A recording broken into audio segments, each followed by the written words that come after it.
So as we move into part 2 of our exploration of the Karen Reed case, the story shifts from the public comfort of a bustling bar to the shadows of an afterparty where crucial events unfold. Here, the narrative tightens as relationships, phone records, and missing evidence become central to unraveling what happened on that fateful night. In today's episode, we'll examine pivotal moments, scrutinize discrepancies, and cover what really went down at the trials. If ever your life could be a true crime podcast episode, then this podcast is for you. We're about to embark on a roller coaster of emotions, insights, survival, and stories about escape. So buckle up and let the journey begin. All right. Hi. Welcome back to the Escape Pod. Welcome back to the Escape Here, Pod. Beth in for round 2. Yes, I'm KB. Let's do that. Yay! So what are you escaping this week? Oh, let's see. Probably just all of the newness with school starting back up. Like, it's been a lot. Lots of emotions for the girls. I've got one that's in middle school, and then I've got one that's in elementary. The elementary she loves going back to school. Social time, Everything is amazing. Anna's happy to go back, but she's like you, kind of. She's very determined, and she's amazing at school. She's determined to, do good at sports and be in all the sports and all the things. And so it just makes our schedule kind of busy. Yeah. But she's got a lot of emotions there with it, too, because she's so determined that she's hard on herself. So I'm kind of escaping that a little bit. It's such a blessing to be able to be their mom. But some days it's hard, too, because you never know if you're going to say the right thing. Right. Well, good. What are you escaping? Ghosts. Oh.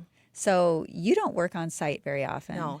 And we've had a lot of, in fact, I think last Halloween we did an episode on things we've caught here like with evidence of. And so a couple of gals on our team across the hall from me, one of them is like, well, look what's going on with my computer. And so, her computer was just like getting hijacked. There's a bunch of activity in her office. And so I actually have an EMF detector. And so we put it in her office, and it was going off the charts under her desk.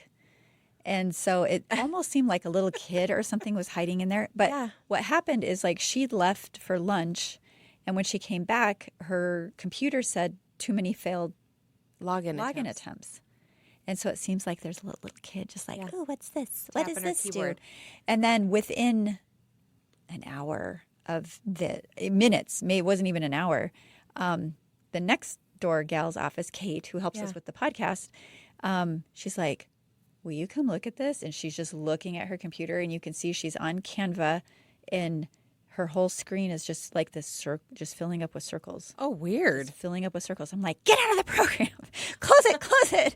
So she closes it, and then she opens up her browser, and then you can just see in the search bar I was like, C's. It just kept going. Strange. Like, close that. And then she opens up like a random document, and it happened to be a podcast, like our show notes. Yeah. And it was one that was already done. She was working on reels for it. Yeah. And they got into the intro paragraph and just started typing just garbage.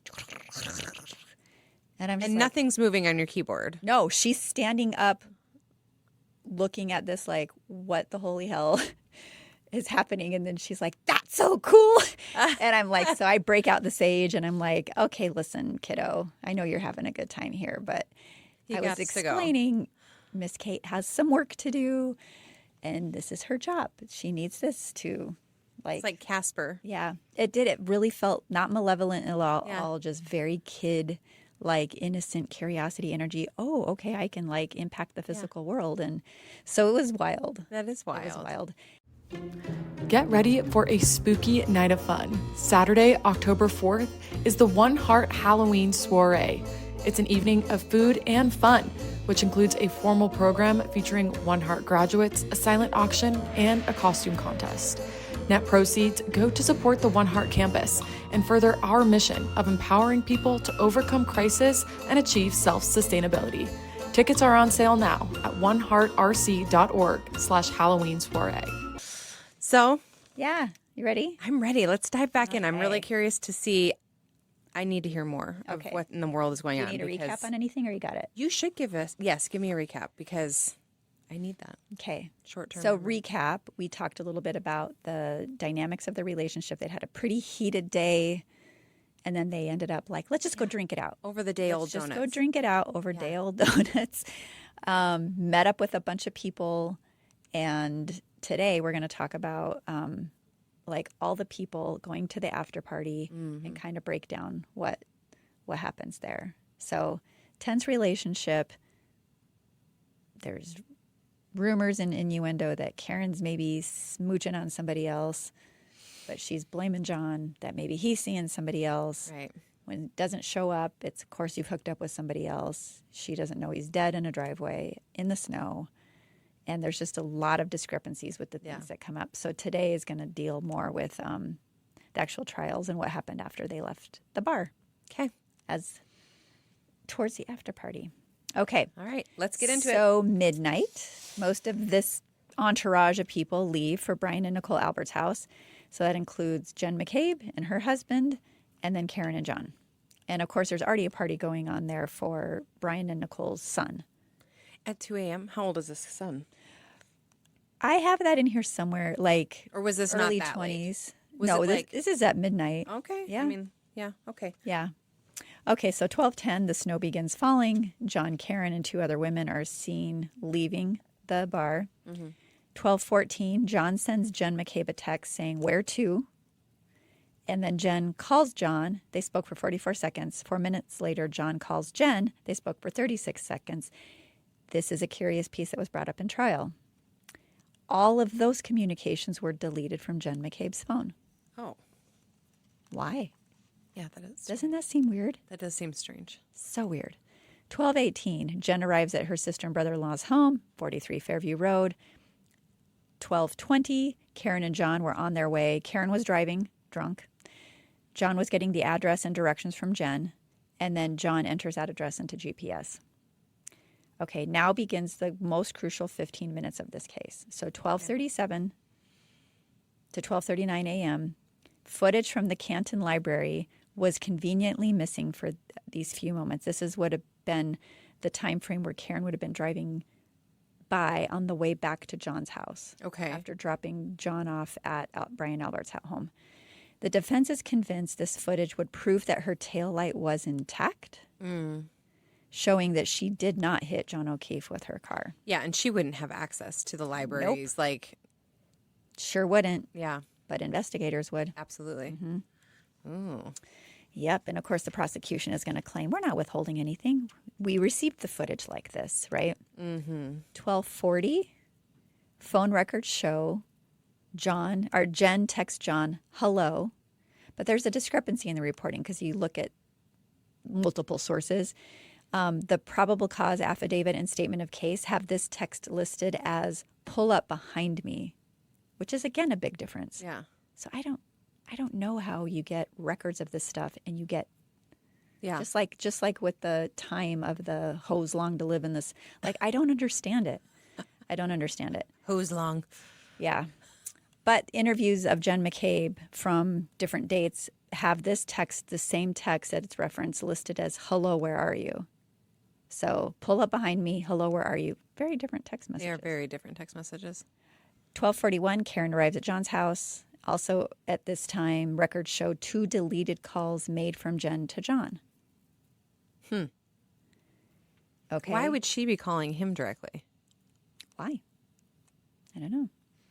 Jen says that her phone shows a call to John at this time, but she believed it to be accidental as she was putting her phone in and out of her pants pocket. Yeah, but then she would have had to have called him pretty recently anyway, right? Also true. And I know it's pretty easy to accidentally call someone. I've done that. Oh, totally. But it's usually like, I've even accidentally called you. But can you accidentally delete? No. Oh, absolutely not. Because it's like you got to swipe and then it asks you to confirm and yada. No, there's no Doesn't that seem accidental. suspicious? Super. Seems like a little bit of a lie. A little bit, maybe. So there were actually 2 calls 49 seconds apart, but they had been deleted. 12:42, Jen texts John again asking, "Where are you?" 1 minute later, she calls him. The call and message go unanswered. Once again, these correspondences are deleted from her messages and call log. But again, all accidental. Yeah, doesn't make any sense. 12:46 to 12:50 a.m., phone records show that Jen called John 3 more times at 12:46, 12:47, and at 12:50. All of the calls go unanswered. And so then the question to me becomes, does it make sense that she would have been calling if she knew something had happened to him? No. It's like, where are you? Right. Maybe? Yeah, but then why delete him? Well, when did she delete him? Right away, or was it so they don't know? You know what I mean? Like, I could see her deleting him after the fact, going, "Oh crap! Now I do know We that found something this body in the snow. I don't want anything to do with Yeah. this." You know what I mean? Like trying to like cover up that she was even calling him in the first place, because isn't she somebody's wife? Or Jen, cousin or sister? What? yeah. Cousin, sister, I lost mother's track. brother. Jen is married to Matt McCabe. Okay. Yeah. Yeah. So that's where I'm like, And she's sisters with Brian's wife. okay, but that's where I'm like, why is she calling him to begin with? Right. They're just friends. I think they're just friends. 1:00 in the morning, Nicole Albert claims that all the guests are gone. But none of the guests had actually left at that time. Brian Higgins, Jen and Matt McCabe, Julie Nagel, Sarah Levinson, they were all still present there at all these different interviews. So Nicole Albert is the only one claiming that everybody's gone. 1:30 that morning, Brian Higgins leaves the house for the Canton Police Department to do administrative work, allegedly. He's been drinking all night. Middle of the night, in a blizzard, after drinking, and I'm going to go to my job as a cop and get some paperwork. That's what I want to I do. had to remove those staples. I had to do something. I mean, it's just No, weird. that is goofy. 1:47. Go solve a case. Right. Maybe he was inspired. Right. 1:47 to 12 or 2:12. Matt and Jen McCabe leave, and they take 2 of their nephew's friends home. So the nephew is the one having the birthday party. There's issues with this too, because Jen's January 29th statement says she left at 1:30 with her husband and went home. No mention of anyone else. And the statement from February 1 incorrectly lists Jen and Matt as having been at the Alberts from 11:45 a.m. They probably meant p.m., but the actual arrival was 12:18. Remember when they left the bar, right? It was like midnight. Yeah. Until 1:30. And also in that February 1st interview mentions driving 2 of her nephew's friends home, while her statement to the sergeant detective only mentioned giving a ride home to Julie. So Stuff's not adding up. it's just at nothing is adding up easily. It's not clear cut at all. 2:15, Lucky, a snowplow driver, was on the way to clear his regular route that included this road. And he was interviewed by PD and the FBI and even a blogger who inserted himself in this case before ever being interviewed by the actual investigators of the case. And the trooper's interview of Lucky, conducted in August of 23, was the first recorded interview of this entire investigation after a year and a half. Wow. And I'll come back to that one too. 2:32 to 4:55, Jen McCabe's health data shows that she was active until 2:33 a.m. An hour and 17 minutes go by with no movement, and then steps are recorded again at 3:50, followed by no movement for an hour and 14 minutes.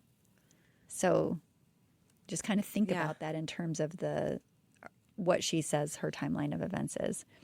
4:55, Jen calls Julie Albert. Julie missed the call, but states this is how she found out about John dying.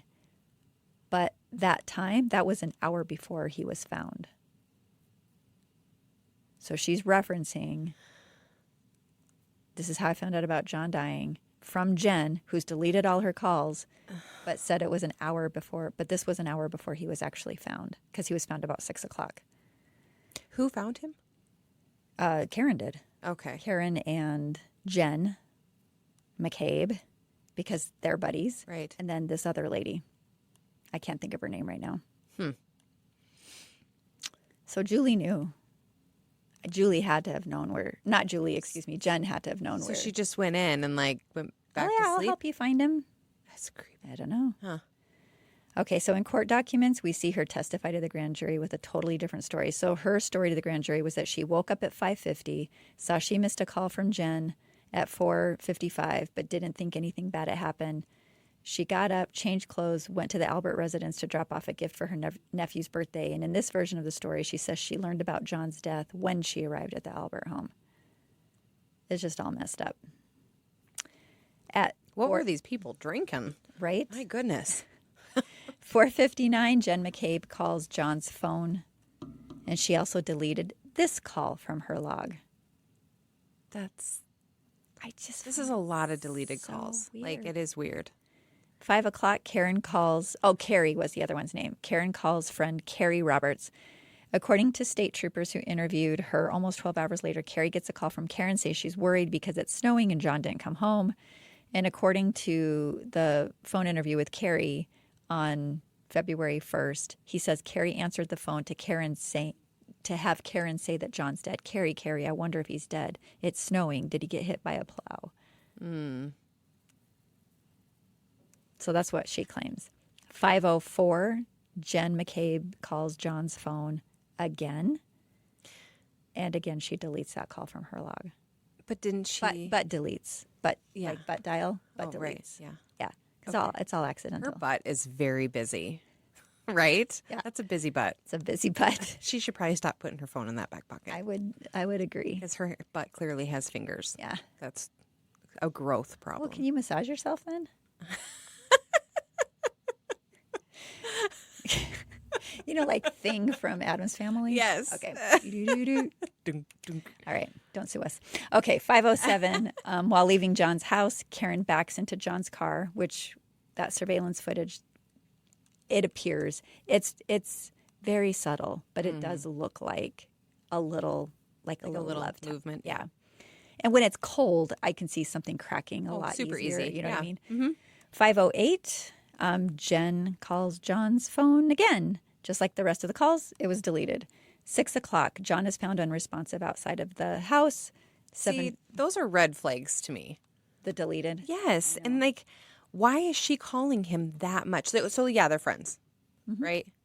But like, so he leaves and she doesn't see him. Who gives a rip, right? Like, if we all went to an after party and, you know, somebody leaves for the night and Karen and John leave, I'm not going to sit there and keep calling John a million times, right? Right. Like, Well, I might call them once. I might try and, but like, I don't devil's know. advocate, though, he's messaging her like, how do I get to this place? She gives him the address. He puts it in GPS. And then he doesn't show up. And if he never shows up, but why would you be deleting the calls? But didn't Karen say that he went in? She thought he went in. And she thought he just went in and started having a rager of a time and just ditched her. So she says. Yeah, because he's probably still pissed about those donuts. Maybe. I mean, donuts, that's a big deal. It is. Maybe. It's a lot of sugar first thing in the morning. Especially for developing brains. Yeah, absolutely. Okay, 7:59, John is pronounced dead. 16 hours into the investigation before his autopsy had been performed, Proctor, who's one of the investigators, openly discussed the case in a group text with his high school friends.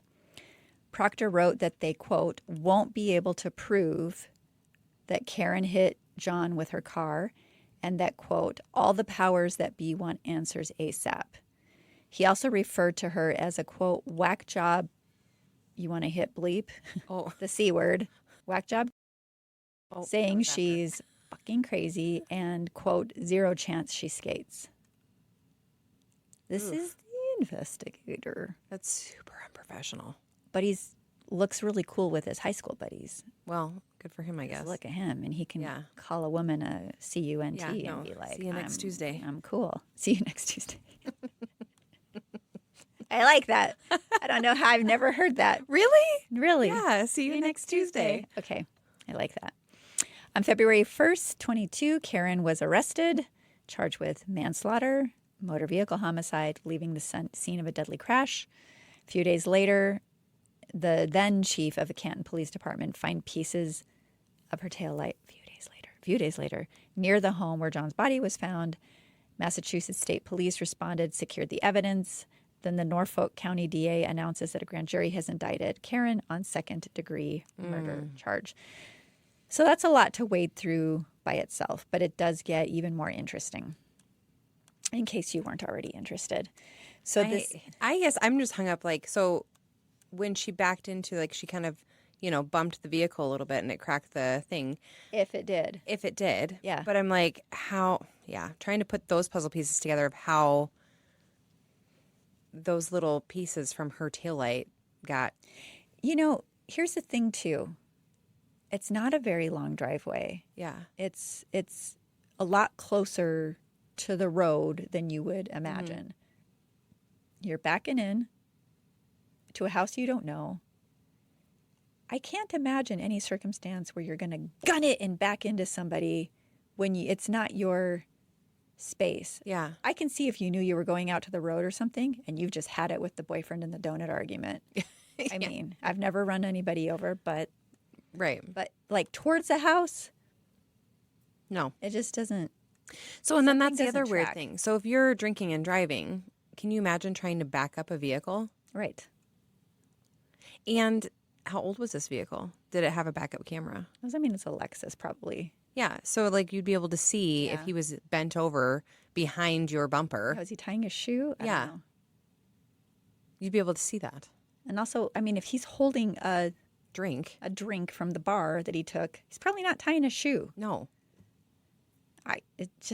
None of it makes sense. None of it makes sense. I would have hated to be in the jury box on this one. Do they know for certain that she backed in? Like, do they have? It's just a claim. Okay. No, the backed in. Yeah, that she backed into that driveway to drop him off. Yeah, I think that's pretty, which is also weird. You're going to find a place, GPS, and you're going to back in? Yeah, that's super strange. I don't know. Like that. But that's does what not- they say. Because then you back into him and you just leave. Well, I would imagine you pull into a driveway. Like a normal person forward. The door is not behind you. Right. The door to the house that he's going to go into is not behind you. It's in front of you. Yeah, you would.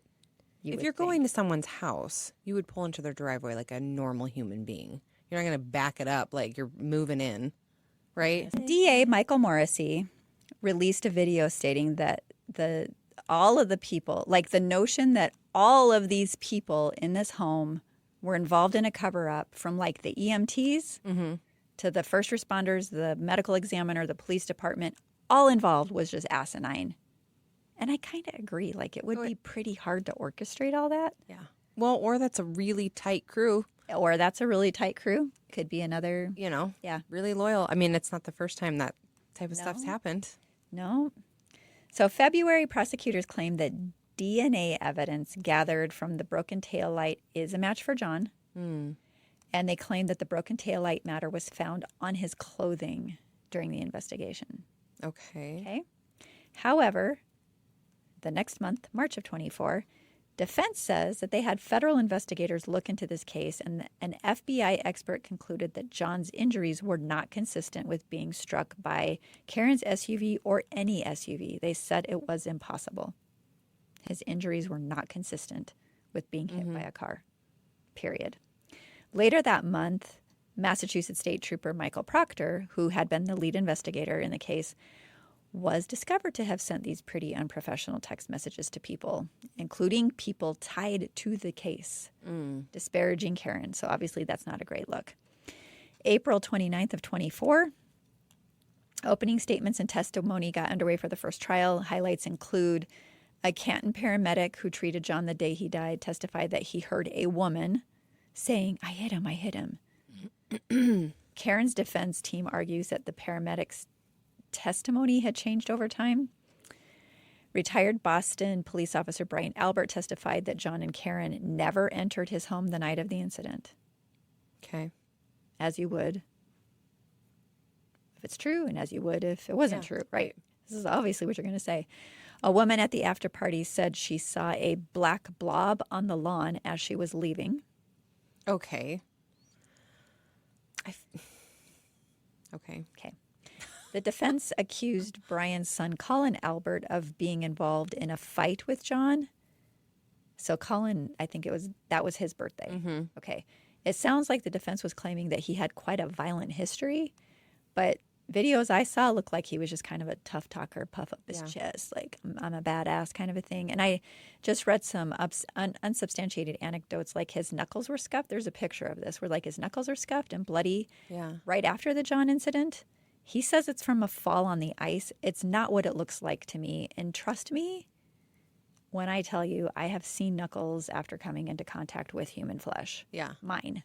And or a wall or a Yeah. door, like more times than anyone should.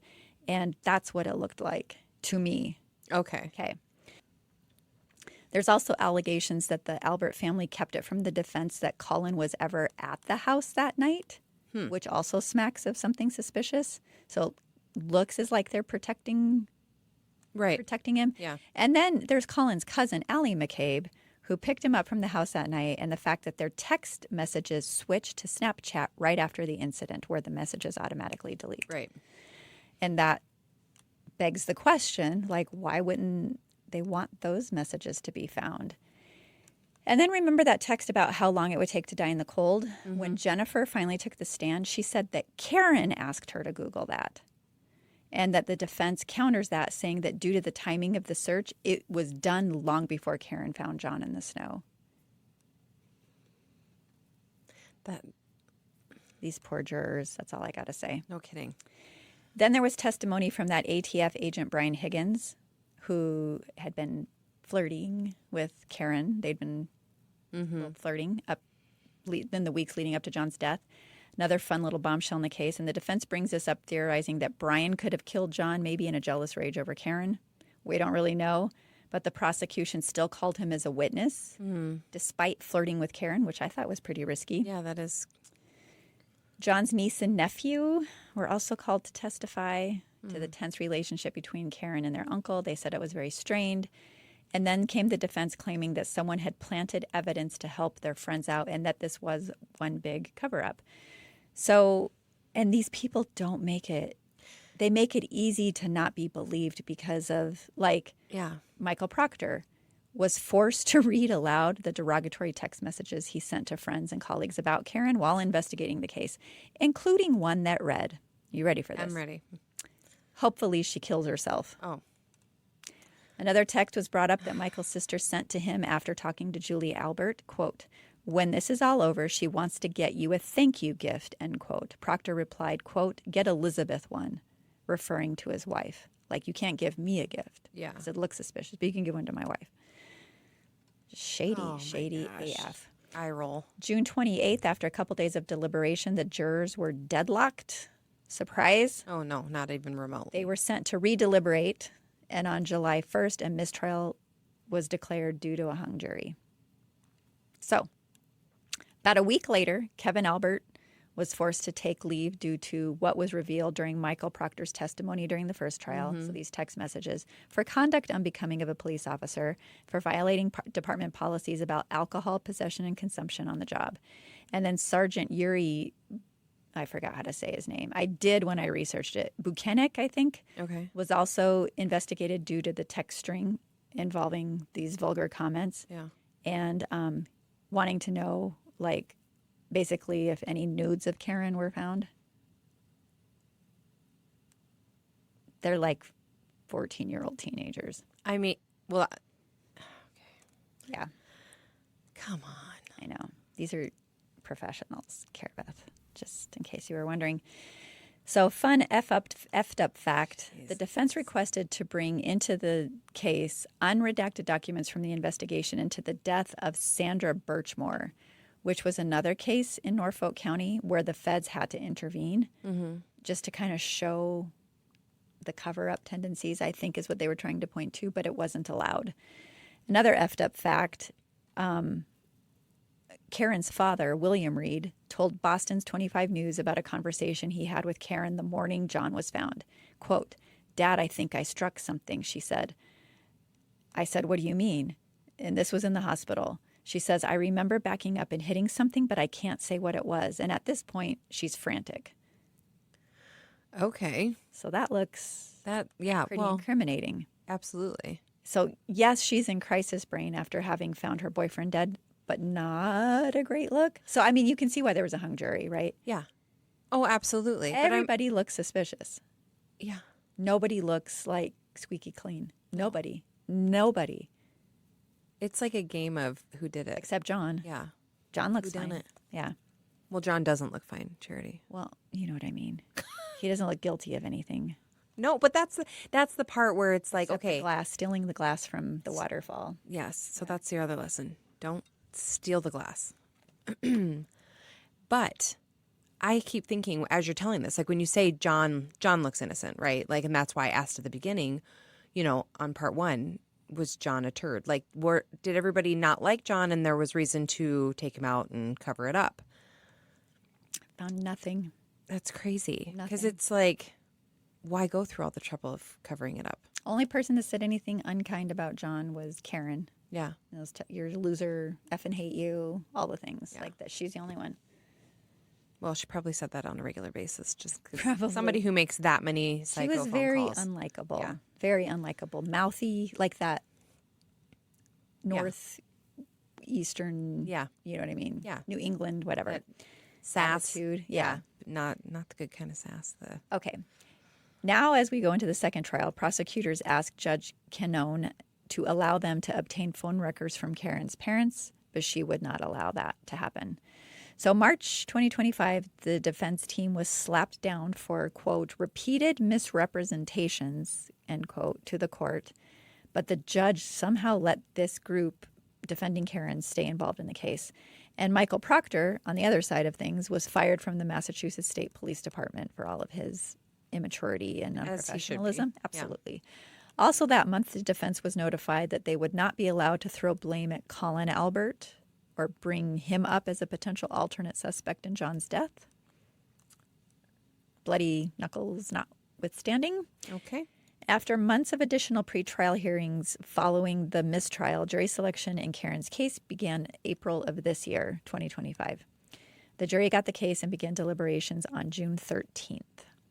So the new jury got to hear all of the expletive-laden texts and voicemails from Karen to John on the night in question.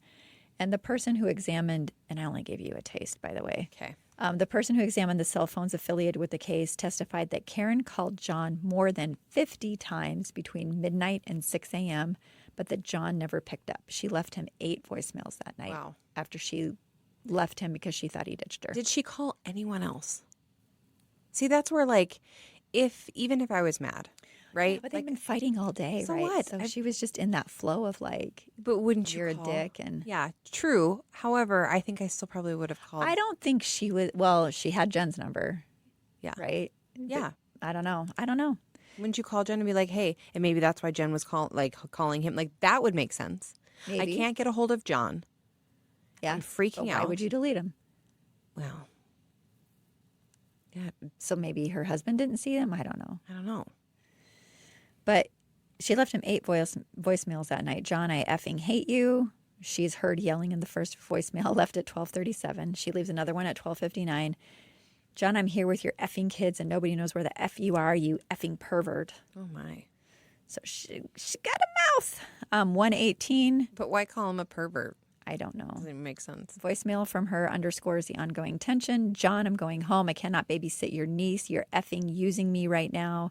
You're effing another girl. You're an effing loser. F yourself. Boy. She needs to learn some new words. We need some words. The jury also heard a voicemail from 6:08 a.m. when Jennifer and Carrie were with Karen searching for John. Karen could be heard screaming in the background. A major point of contention in the trial was whether John had ever made it inside Brian Albert's home when Karen dropped him off or left him there or whatever. Brian says no, of course. And the cell phone forensic expert testified that there was never any GPS data showing John inside the home, which makes the defense's claim that there had been an altercation in the home pretty hard to prove. Right. Then there was John's Apple Watch health data that logged him as climbing up and down stairs at 12:22 a.m. But according to GPS, this would have been when John and Karen were in the car on their way over to Brian Albert's house.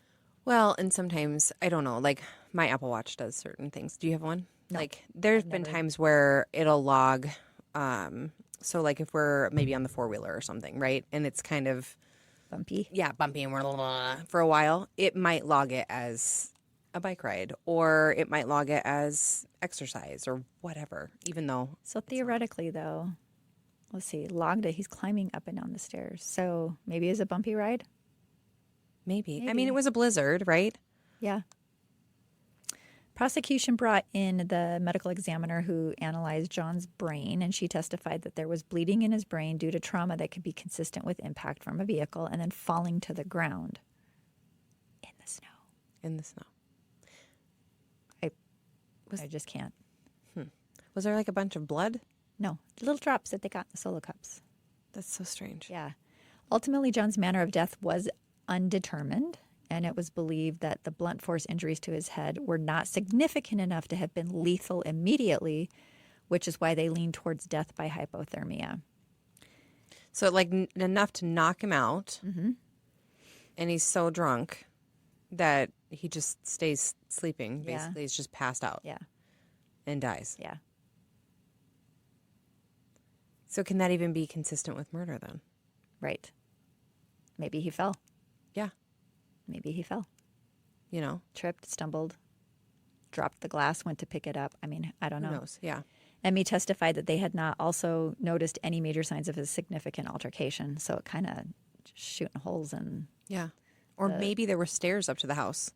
And so he went up and down those, like he was trying, he was so drunk, he was like trying to go up and down the stairs and like down. fell back. Maybe. You know? In the yard? Yeah, I don't know.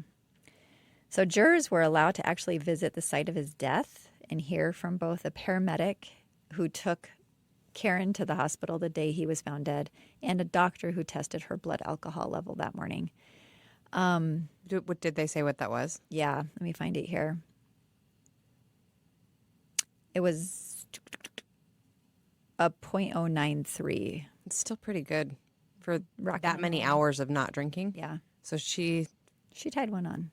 she really shouldn't have been driving. So they say that her peak blood alcohol content could have been between a .13 and a .29. Oof. That would kill me. Crash reconstruction experts were also brought in, as were forensic analysts, and it showed that the movement of Karen's SUV that night. No, it showed the movements of Karen's SUV that night. I can't read my own writing. And a snowplow driver testified that they did not see a body on the lawn at this house. And it's that close to the road where... Yeah, and that's where But it's somebody else dark, called it, yeah. oh, I think I saw a blob. I saw a black blob. Yeah, like, whatever. But it was wild. I mean, accusations are being thrown at both the prosecution and the defense teams for pulling stunts. But at the end of 4 days of deliberation, jurors actually acquitted Karen of second-degree murder, manslaughter, while operating under the influence and leaving the scene of an accident resulting in death. She was convicted of driving under the influence of alcohol, and Judge Canone sentenced her to 1 year probation. So June of 2025, it was publicized that Karen and the lead defense attorney, Alan Jackson, are reportedly working on a film script and a book. oh, And in July 25, Karen filed a motion seeking to dismiss the civil lawsuit filed against her by John's family. But there are still plenty of unanswered questions in this case for me. If Karen didn't hit him with her SUV, how did he end up with these injuries? right. Well, and I go back to, you know, when you call mom and dad, right, because you screwed up, you don't say to your dad, I think I might have struck something. I think I might have hit something. If you didn't. Yeah. You know what I mean? Like you don't, because I think that human tendency to want to admit like your guilt to somebody, right? And so. And be accepted. Yeah. And Yeah. to be like, it's going to be okay. Yeah. You know, and to get that like, I don't know, glimpse of forgiveness, right? And so, I don't know. That might be. I don't know. But and then that's where I'm saying, like, even then, like, let's say she did bunk him with her, you know what I mean? Like, because I could say, first of all, I still think it makes zero sense as to why you'd back into somebody's driveway. It's super weird. But especially when you're that intoxicated, like, wow. But to back in, and then if she didn't put it in park while he's getting out, and she's still in reverse, right? She's super But then he would intoxicated. have been like hit by the door. Or, like, I don't know. Yeah, I don't know. But if he's behind and she's waiting for him to walk in, you know, like maybe she wasn't waiting. Maybe she was pissed because he was like, maybe they had a fight in the car and he was like, gosh dang those donuts, you know, and he's like, I'm out of here. She's like, fine, F you. And then, you know, hits the gas while it's still in reverse. Maybe. She hits him, you know. This is where, like, how do these people not have like this day and age? I feel like most people have a Ring camera. Yeah. Or like some type of a camera on the house. No neighbors have any cameras. This is amazing.